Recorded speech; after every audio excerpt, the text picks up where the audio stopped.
afternoon, everyone, and welcome to Tracy's final defense of Nepetalactone. I'm the defense secretary today. First of all, I would like to introduce the members of our defense committee. They are Dr. Zong Yiqing, graduated from the University of Chinese Academy of Science, and he is also the R&D director of PROFA. He has published many high-quality papers. And next one is Dr. Li Shiyuan, PhD from University of Chinese Academy of Science, and he is the inventor of CRISPR-12. And next is Xiang Yizhen, a master's degree graduate from Dalian University of Technology. She is the gold medal instructor of PROFA. And the last one is Wang Yu, who has been visiting Michigan State University in the United States. That's the introduction of our expert judges. And next, I will introduce the learning process of today's defense. First, the respondent has 1 minute to introduce herself, and then the defense, which should be concluded with 20 minutes. Let's welcome Tracy to start her speech. So, hi everyone. First, thank you so much for coming to my presentation. My presentation will be about my project, which is free roaming cat management through a combination of trap, neuter, and return, which is TNR and Nepetalactone produced by engineered E. coli. And I will first introduce myself. My name is Tracy He. I'm from Shenzhen, China, and I would like to begin my project with my inspiration. So why did I choose to do this project? Well, the reason is closely related with my personal life. I'm a cat lover myself, and I've done many TNR practices in Shenzhen's neighborhoods. And TNR is widely advocated because of its importance. Overpopulation of free roaming cats has been a societal problem not only in China but also in many other metropolises around the world for about a decade. And right now, TNR is considered the most effective and humane alternative to the lethal management of free roaming cats. So that's why many Shenzhen neighborhoods advocate for TNR. And according to Total Wildlife Control, an unspayed female cat per mate and all of their offspring producing 2 liters per year with 2.8 surviving kittens per litter can total have 12 kittens in a year and 67 cats in 2 years and 376 cats in 3 years. That number is quite impressive, and that's only just one female cat and her mate, and they can produce that number of cats in some years. So just imagine how many cats we can have in Shenzhen right now in every neighborhood. And the traditional TNR practices involve trap, neuter, and return. And as you can see on the figure here, several volunteers of Shenzhen Cat Organization and I were preparing for traditional traps. And as you can tell from here, the traditional trap is an iron cage, and we would put food into the traps to attract the cats. But there's a current drawback with the traditional trap, and especially when the cats are trapped in the cages. So we all know that cats are shy creatures, and they would like to be alone most of their times. So when they're exposed in a new environment, for example, when they're trapped in a cage or a trap, they would perform stress behaviors and act ferociously.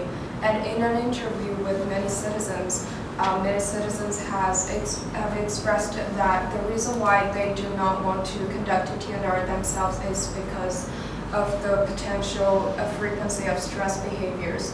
And when cats perform stress behaviors, they would act ferociously, and they would sometimes injure humans. So that's why the people don't want to conduct a TNR themselves. And one day I was thinking of ways that could minimize the frequency of cats' stress behaviors, and a herb called catnip caught my attention. So catnip is a non-addictive, harmless herb, and previous studies have shown that it is effective to 2/3 of domestic cats, and cats would perform entertaining behaviors such as licking, chewing, and head rolling because of the catnip, and the magic of catnip lies in its essential oil, which is Nepetalactone.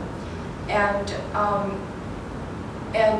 the traditional cultivation of Nepetalactone has some drawbacks, including low productivity and high price, and that's where synthetic biology offers a potential solution. So previous research on iridoid biosynthesis has elucidated the iridoid biosynthesis pathway. It begins with hydrolysis of geranoid pyrophosphate catalyzed by geranoid synthesis, followed by oxidation catalyzed by geranoid 8-hydroxylase and 8-hydroxygeranoid oxidoreductase. It is further identified that the first committed stage into Nepetalactone formation involves 8-oxogeranoid catalyzed by iridoid synthesis. In May 2020, it is further identified that iridoid synthesis acts in partnership with three Nepetalactone-related short-chain reductases, NUPS1, NUPS2, and NUPS3. So in 2018, an IGM team called Great Bay China established a co-culture system where they established geranoid production on E. coli and had yeast to convert geranoid into Nepetalactone. And they split the metabolic pathway, and they only had Nepetalactone as their final product. And Nepetalactone is the intermediate of Nepetalactone. So based on previous studies on iridoid pathway and Nepetalactone formation, we established a complete metabolic pathway on E. coli that would produce the final product of Nepetalactone. We chose E. coli BL21 as our only host because previous studies showed that it is a promising chassis for heterologous biosynthesis of complex terpenoids highly modified by P450 enzymes, which are enzymes that conducted in our experiments. And also we chose E. coli BL21 for its efficiency in production of elements such as geranoids. So here's our design. Our design contains 4 main steps. The first step was introducing the MVA pathway into E. coli to produce geranoids by GES. The second step was promoting geranoids to produce Nepetalactose. We introduced GHH, GOR, ISY, and ATCPR into these steps because previous studies have shown that these enzymes and genes are responsible for Nepetalactone production. Our third step was converting Nepetalactose into Nepetalactones by introducing NUPS1 and NUPS3A. Our final step was producing Nepetalactones through a fermentation experiment. And after fermentation, 2 sets of GC tests were conducted to detect the presence of Nepetalactones. So now I'm going to show you our design in depth. So firstly, protein sequences of CRG8H, CRGOR, which are from C. roseus source, NCG8H and CGOR, which are from Cattaria source, and ATCPR, which is from A. Thaliana source, were procured from NCBI codons. Their codons were then optimized by the use of a codon optimizer. And after that, their plasmid profiles were sent to a commercial company which optimized their codons and completed their synthesis. And after that, we had plasmid designs of these 5 stated genes on SnapGene, and we sent their plasmid profiles to the commercial company again to complete a synthesis. So after that, through a gypsum assembly, we completed construction of these 2 plasmids, and one of them is from C. roseus source, one is from Cattaria source. And after that, we introduced ISY, NUPS1, and NUPS3A into the plasmids. And after that, a plasmid transfer was conducted, and we separately transferred these 2 plasmids into 2 competent cells. And after that, a fermentation experiment was conducted, and GC tests were also conducted to test the production of our final target product, which is Nepetalactone.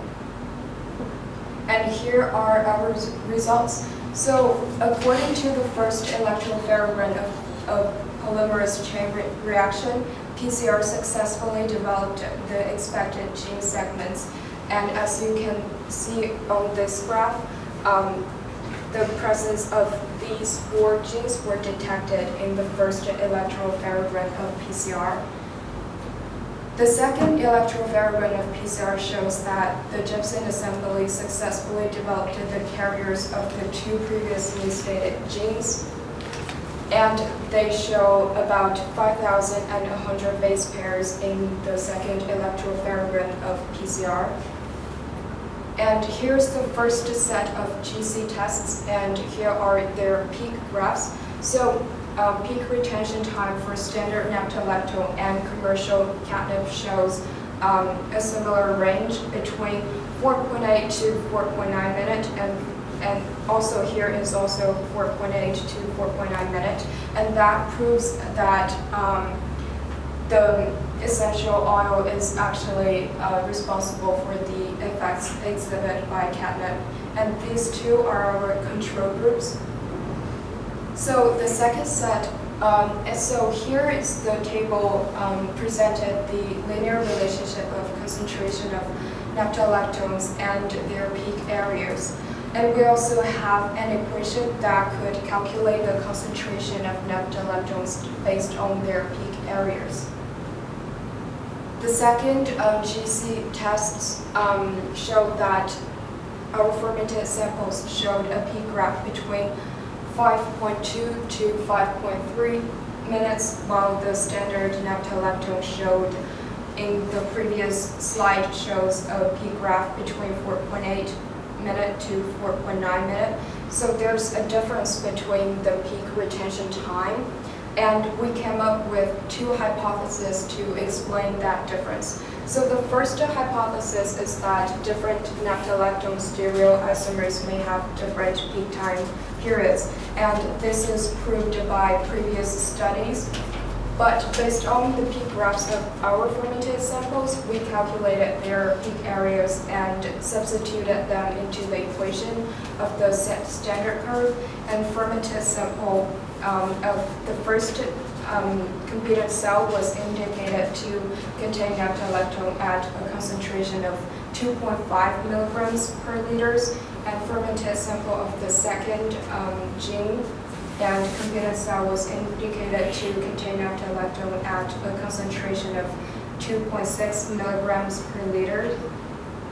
And the second hypothesis is that the fermented sample may still be Nepetalactose, the intermediate of Nepetalactones. It may also be a product of a new metabolic substance.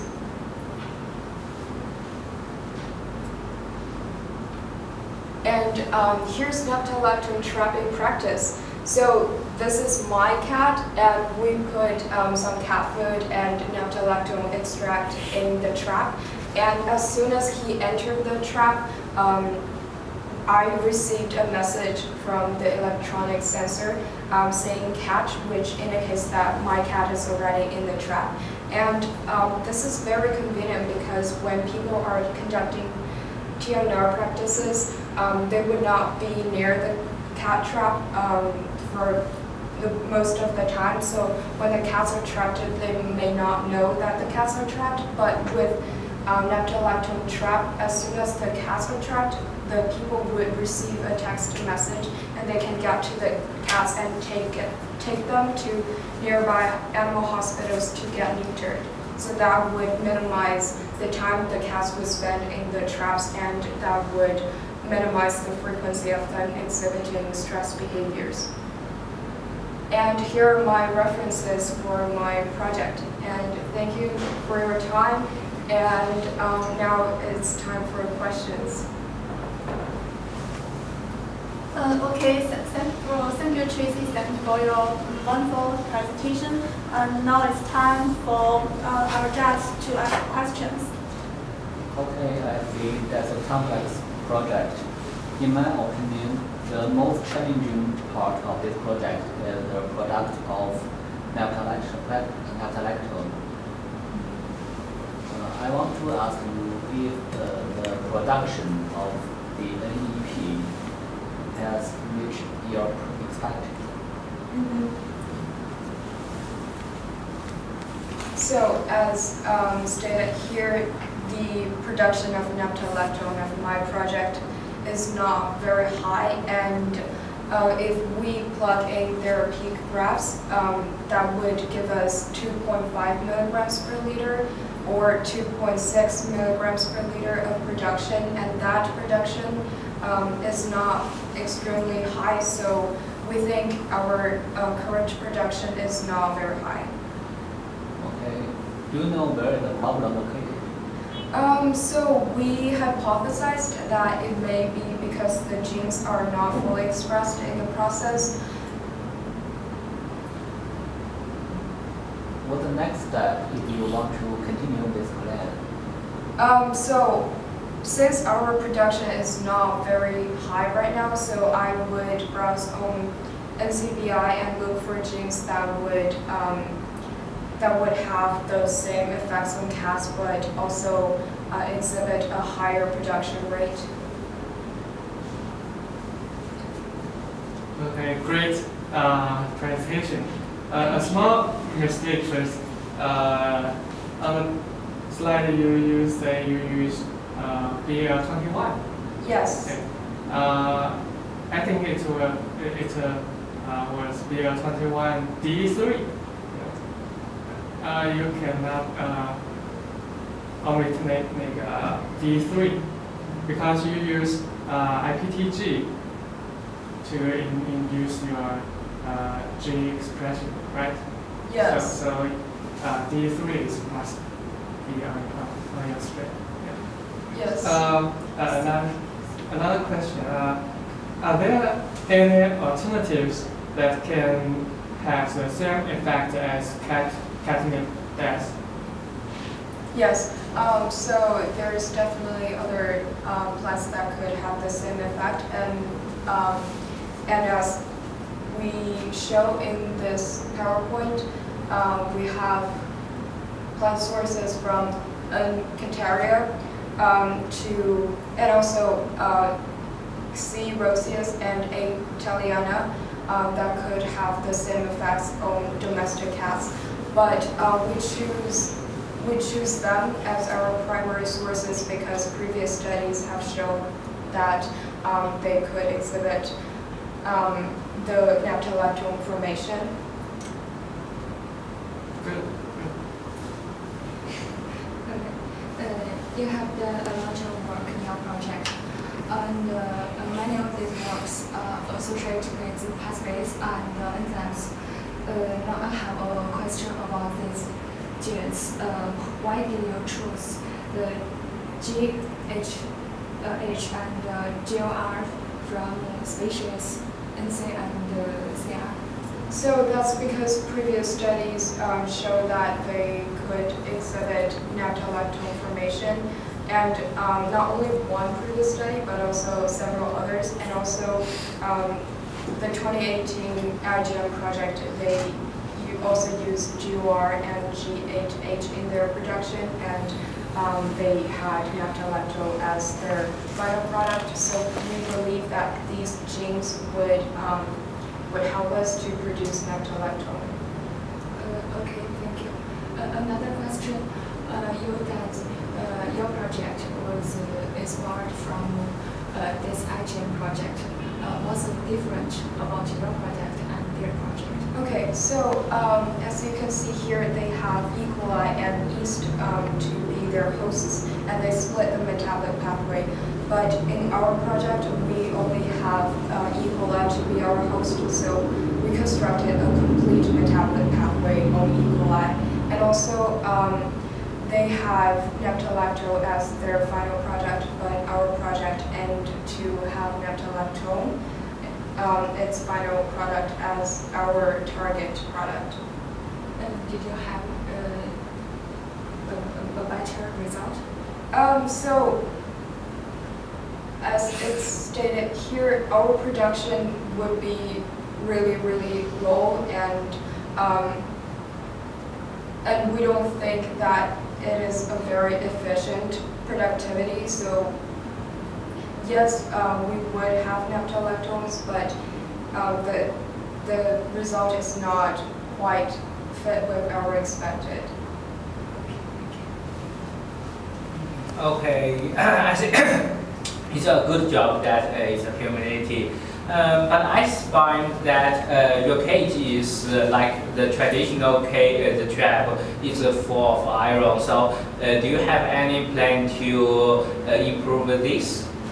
So we still choose the iron trap. It's the traditional trap because it's very convenient for people to carry around, and also since the cats would be temporarily located in the traps, we think the traditional iron trap would still be very effective since the cats would can freely breathe air, and also we can cover the trap with a blanket so that they would not be seen by people, and that would give them a sense of security.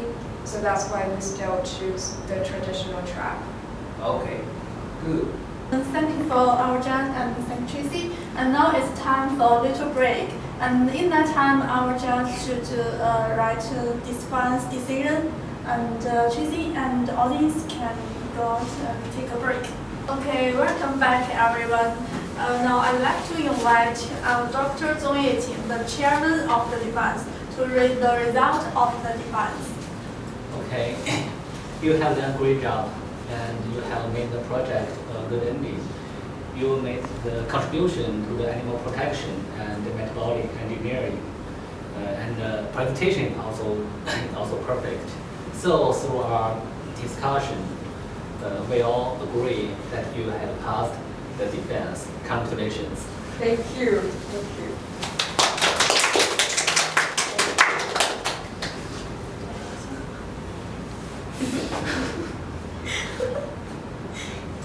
Okay, congratulations Tracy for your successful completing the defense. And from the result of your defense, we can see your efforts and your contributions. So, do you have something to share with us? First, thank you so much for helping me through my project, and thank you for Dr. Zong Yeqing. Thank you, 王宇老师. Thank you, 夏老师. Thank you, 李诗媛老师. And thank you for your instructions. And I had a wonderful project time here at Guanhua. And thank you. Okay, thank you so much. And next, let's welcome your instructor teacher, Liu Xini.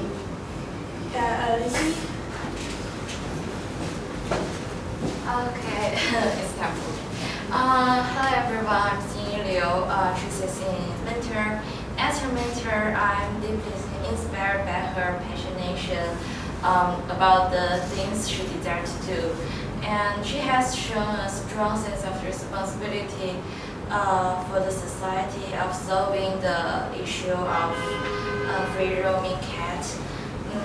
She is kind, full of sympathy, and dedicated to complete the researcher she interested in. The last but not least, Tracy is not only a good student, a diligent researcher, but also a talented writer. So even though I will no longer be her mentor in the future, I will continue to be her WeChat official account reader and learn to be a person who can take the responsibility of the society as she does. Congratulations, Tracy. Thank you. Thank you. Okay, congratulations, Tracy again. And now I would like to announce the successful conclusion of Tracy's defense. So thank you for your participation, and I wish you all have a happy life and wish Tracy successful in your study in the future. Thank you.